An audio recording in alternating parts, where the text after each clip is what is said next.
ناظرین، قرآن مجید کی سورہ الاعراف میں بلعم بن باورا کا ایک انتہائی حیرت انگیز قصہ بیان کیا گیا ہے جو اس میں اعظم جانتا تھا اور جس نے حضرت موسیٰ علیہ السلام کے لشکر کے لیے بد دعا کی تھی اور اس کا انتہائی عبرتناک انجام ہوا۔ یہ پورا واقعہ کیا ہے؟ بنی اسرائیل میں طاعون کی بیماری کس وجہ سے پھیلی تھی اور 70,000 افراد کیوں مارے گئے تھے؟ در حقیقت بلعم بن باورا کون تھا اور اس کے پاس کون سا علم تھا کہ اس کی ہر دعا قبول ہو جایا کرتی تھی؟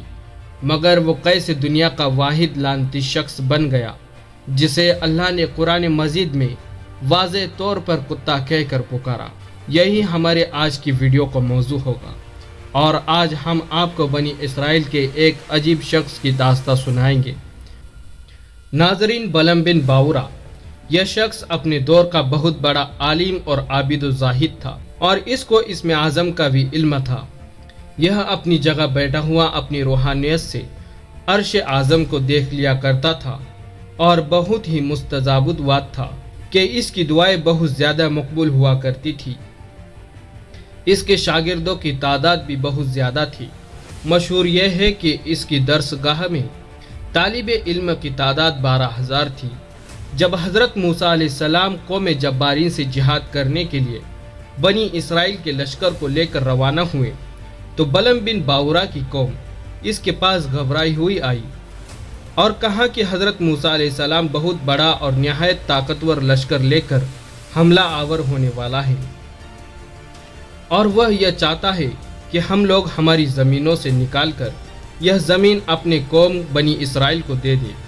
اس لیے آپ حضرت موسیٰ علیہ السلام کے لیے ایسی بد دعا کر دیجئے کہ وہ شکست کھا کر واپس چلے جائے۔ آپ چونکہ مستجاب وات ہیں اس لیے آپ کی دعا ضرور قبول ہوگی۔ یہ سن کر بلعم بن باورا کانپ اٹھا اور کہنے لگا، تمہارا برا ہوں۔ حضرت موسیٰ علیہ السلام اللہ کے رسول ہے اور ان کے لشکر میں مومنوں اور فرشتوں کی جماعت ہے، ان پر بھلا میں کیسے اور کس طرح بد دعا کر سکتا ہوں؟ لیکن اس قوم نے رو رو کر اور گڑ گڑا کر اس طرح اصرار کیا کہ اس نے کہہ دیا کہ استخارہ کر لینے کے بعد مجھے اجازت مل گئی تو بد دعا کر دوں گا۔ مگر استخارہ کے بعد جب اس کو بد دعا کی اجازت نہیں ملی تو اس نے صاف صاف جواب دے دیا کہ اگر میں بد دعا کروں گا تو میری دنیا و آخرت دونوں برباد ہو جائے گی۔ اس کے بعد اس کی قوم نے بہت سے ہدیے اور تحفے اس کی خدمت میں پیش کر کے بے پناہ اصرار کیا، یہاں تک کہ بلعم بن باورا پر حرص اور لالچ کا بھوت سوار ہو گیا اور وہ مال کے جال میں پھنس گیا اور اپنی گدی پر سوار ہو کر بد دعا کے لیے چل پڑا۔ راستے میں بار بار اس کی گدی ٹھہر جاتی اور منہ موڑ کر بھاگ جانا چاہتی تھی، مگر یہ اس کو مار مار کر آگے بڑھتا رہا، یہاں تک کہ گدی کو اللہ تعالیٰ نے گویا کی طاقت عطا فرمائی اور اس نے کہا کہ افسوس بلعم بن باورا، تو کہاں اور کدھر جا رہا ہے؟ دیکھ، میرے آگے فرشتے ہیں جو میرا راستہ روکتے اور میرا منہ موڑ کر مجھے پیچھے دھکیل رہے ہیں۔ اے بلعم، تیرا برا ہو، کیا تو اللہ کے نبی اور مومنین کی جماعت پر بد دعا کرے گا؟ گدی کی تقریر سن کر بھی بلعم بن باورا واپس نہیں ہوا، یہاں تک کہ حسبان نامی پہاڑی پر چڑھ گیا اور بلندی سے حضرت موسیٰ علیہ السلام کے لشکروں کو بغیر دیکھے اور مال و دولت کے لالچ میں اس نے بد دعا شروع کر دی۔ لیکن اللہ کی شان کی وہ حضرت موسیٰ علیہ السلام کے لیے بد دعا کرتا تھا، مگر اس کی زبان پر اس کی قوم کے لیے بد دعا جاری ہو جاتی تھی۔ یہ دیکھ کر کئی مرتبہ اس کی قوم نے ٹوکا کہ اے بلعم، تم تو الٹی بد دعا کر رہے ہو۔ تو اس نے کہا کہ اے میری قوم، میں کیا کروں؟ میں بولتا کچھ ہوں اور میری زبان سے کچھ اور نکلتا ہے۔ پھر اچانک اس پر یہ غضب الہی نازل ہو گیا کہ ناگہاں اس کی زبان لٹک کر اس کے سینے پر آ گئی۔ اس وقت بلعم بن باورا نے اپنی قوم سے رو رو کر کہا کہ افسوس، میری دنیا و آخرت دونوں برباد ہو گئی، میرا ایمان جاتا رہا اور میں قہر قہار و غضب جبار میں گرفتار ہو گیا۔ اب میری کوئی دعا قبول نہیں ہو سکتی، مگر میں تم لوگوں کو مکر کی ایک چال بتاتا ہوں تم لوگ ایسا کرو تو شاید حضرت موسیٰ علیہ السلام کے لشکر کو شکست ہو جائے۔ تم لوگ 1000 خوبصورت لڑکیوں کو بہترین پوشاک اور زیورات پہنا کر بنی اسرائیل کے لشکر میں بھیج دو۔ اگر ان کا ایک آدمی بھی زنا کرے گا تو پوری لشکر کو شکست ہو جائے گی۔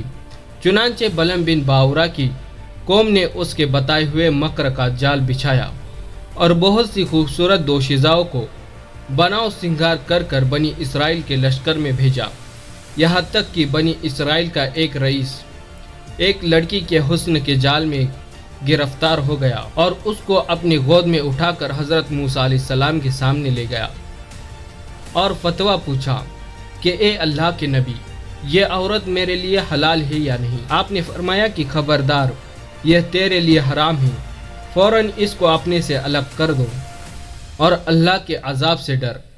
مگر اس رئیس پر غلبہ شہوت کا ایسا زبردست بھوت سوار ہو گیا کہ وہ اپنے نبی کے فرمان کو ٹھکرا کر اس عورت کو اپنے خیمے میں لے گیا اور زنا کاری میں مشغول ہو گیا۔ یہ گناہ کی نحوست کا ایسا اثر ہوا کہ بنی اسرائیل کے لشکر میں اچانک طاعون کی وبا پھیل گئی اور گھنٹے بھر میں 70,000 افراد مر گئے اور سارا لشکر تتر بتر ہو کر ناکام و نامراد واپس چلا آیا، جس کا حضرت موسیٰ علیہ السلام کے قلب مبارک پر بہت ہی زیادہ بڑا صدمہ گزرا۔ بلعم بن باورا پہاڑ سے اتر کر مردود بارگاہ الہی ہو گیا۔ آخری دم تک اس کی زبان اس کے سینے پر لٹکتی رہی اور وہ بے ایمان ہو کر مر گیا۔ اس واقعے کو قرآن کریم نے ان الفاظ میں بیان فرمایا: وَاتْلُ عَلَيْهِمْ نَبَأَ الَّذِي آتَيْنَاهُ آيَاتِنَا فَانسَلَخَ مِنْهَا فَأَتْبَعَهُ الشَّيْطَانُ فَكَانَ مِنَ الْغَاوِينَ وَلَوْ شِئْنَا لَرَفَعْنَاهُ بِهَا وَلَكِنَّهُ أَخْلَدَ إِلَى الْأَرْضِ وَاتَّبَعَ هَوَاهُ فَمَثَلُهُ كَمَثَلِ الْكَلْبِ إِن تَحْمِلْ عَلَيْهِ يَلْهَثْ وَتَتْرُكْهُ يَلْهَثْ ذَلِكَ مَثَلُ الْقَوْمِ الَّذِينَ كَذَّبُوا بِآيَاتِنَا فَاقْصُصِ الْقَصَصَ لَعَلَّهُمْ يَتَفَكَّرُونَ۔ اور یہ محبوب انہیں اس کا احوال سناؤ جسے ہم نے اپنی آیتیں دی تو وہ ان سے صاف نکل گیا، تو شیطان اس کے پیچھے لگ گیا تو گمراہوں میں ہو گیا، اور ہم چاہتے تو آیتوں کے سبب اس کو اٹھا لیتے، مگر وہ تو زمین پکڑ گیا اور اپنی خواہش کے تابع ہوا، تو اس کا حال کتے کی طرح ہے۔ تو اس پر حملہ کرو تو بھی زبان نکالے رہے اور چھوڑ دو تو بھی نکالے رہے۔ یہ حال ہے ان کا جنہوں نے ہماری آیتوں کو جھٹلایا، تو تم نصیحت سناؤ کہ کہیں وہ دھیان کرے۔ امید کرتا ہوں کہ آج کی ویڈیو آپ کو پسند آئی ہوگی۔ اگر ہماری ویڈیو آپ کو پسند آئی ہے تو ہمارے ویڈیو کو لائک کریں، کمنٹ کریں اور زیادہ سے زیادہ شیئر کریں، اور ملتے ہیں اگلی ویڈیو میں۔ تب تک کے لیے اللہ حافظ۔